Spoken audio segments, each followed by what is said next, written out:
लोकसभा चुनाव की उल्टी गिनती शुरू हो गई है। नामांकन का दौर है। दिल्ली की कुर्सी पर काबिज होने के लिए यूपी सबसे अहम सूबा है।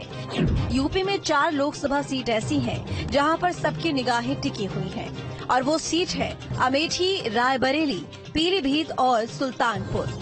क्योंकि ऐसा पहली बार हो रहा है कि गांधी परिवार के यूपी में चुनाव लड़ने पर सस्पेंस बरकरार है। ये तमाम सीटें ऐसी हैं जो गांधी परिवार का गढ़ कही जाती हैं, लेकिन इस बार लोकसभा चुनाव में गांधी परिवार परंपरागत सीटों पर ऊहापोह की स्थिति बनी हुई है। सबसे पहले बात करते हैं अमेठी की। गांधी परिवार के दुर्ग के तौर पर अमेठी और रायबरेली लोकसभा सीट को माना जाता है। 2019 के लोकसभा चुनाव में अमेठी क्षेत्र के लोगों ने कांग्रेस से मुंह मोड़ा तो राहुल गांधी ने केरल को अपना सियासी ठिकाना बना लिया। पहली बार 1980 में जीता गांधी परिवार। राजीव और मेनका ने भी इस सीट से चुनाव लड़ा। 2019 में स्मृति ईरानी ने राहुल गांधी को हराया। राहुल प्रियंका अमेठी से लड़ने को तैयार नहीं। राहुल अमेठी की बजाय वायनाड से प्रत्याशी। यूपी की जिन सीटों की सबसे ज्यादा चर्चा होती है उनमें से एक रायबरेली लोकसभा सीट भी है। ये राज्य की इकलौती सीट है जहां 2019 में कांग्रेस को जीत मिली थी। तब सोनिया गांधी यहां से जीतकर लोकसभा पहुंची थी। 1951 से 1952 के चुनाव में फिरोज गांधी जीते। 1957 में फिर फिरोज गांधी सांसद बने। इंदिरा गांधी ने रायबरेली से लड़े 4 चुनाव। 2004-2009 में सोनिया गांधी चुनाव जीती। 2024 का लोकसभा चुनाव नहीं लड़ेंगी सोनिया। जो भारतीय जनता पार्टी का कार्य है, जो रणनीति है, एकदम जमीन पे उतारने वाली, इसके तहत गांधी परिवार कहीं दूर दूर तक दिखाई नहीं दे रहा है।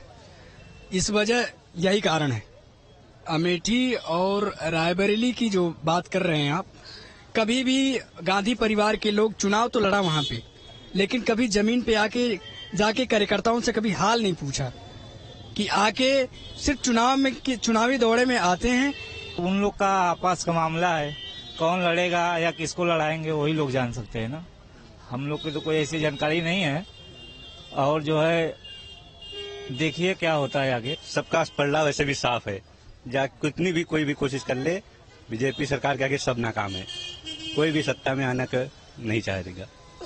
चाहे गांधी परिवार सरकारी है, गलत राजनीति नहीं करता है जिस तरह से मोदी ये कर रहे हैं, समझ रहे हैं कि नहीं। उनकी सभी लिस्टें, कुछ लिस्टें जारी हुई हैं, कुछ आज जारी हो जाएगी। अमेठी और रायबरेली की तरह पीलीभीत को भी दूसरे गांधी परिवार का गढ़ कहा जाता है। इस सीट पर पिछले 30 वर्षों से कभी मेनका तो कभी वरुण गांधी सांसद रहे हैं। हालांकि इस चुनाव में क्या होगा, इसको लेकर संशय की स्थिति है। मेनका गांधी ने 1989 में पहली बार चुनाव जीता। 1989 से 2004 तक लगातार 5 बार सांसद रही। 2019 में पीलीभीत छोड़कर सुल्तानपुर से चुनाव लड़ा। 2019 में वरुण गांधी पीलीभीत से सांसद बने। 2017 के बाद वरुण गांधी के बगावती तेवर। सुल्तानपुर सीट भी यूपी के साथ देश की सियासत में बेहद अहम है। यहाँ से कांग्रेस और बीजेपी दोनों के लिए लकी नंबर निकले, लेकिन इस बार यहाँ भी कैंडिडेट को लेकर कयासों का बाजार गर्म है। अगर बात करें सीट की तो कांग्रेस को सबसे ज्यादा 7 बार जीत मिली। बीजेपी को 5 बार जीत हासिल हुई। लगातार 5 बार जीत का रिकॉर्ड कांग्रेस के पास। मेनका और वरुण गांधी ने भी जीत हासिल की। 2019 आम चुनाव में मेनका गांधी की जीत। पीलीभीत सुल्तानपुर को लेकर सियासी गलियारों में चर्चाएं तेज हैं और मेनका और वरुण गांधी के टिकट पर असमंजस की स्थिति है। तो क्या बीजेपी गांधी परिवार की खास सीटों पर नया प्रयोग करेगी?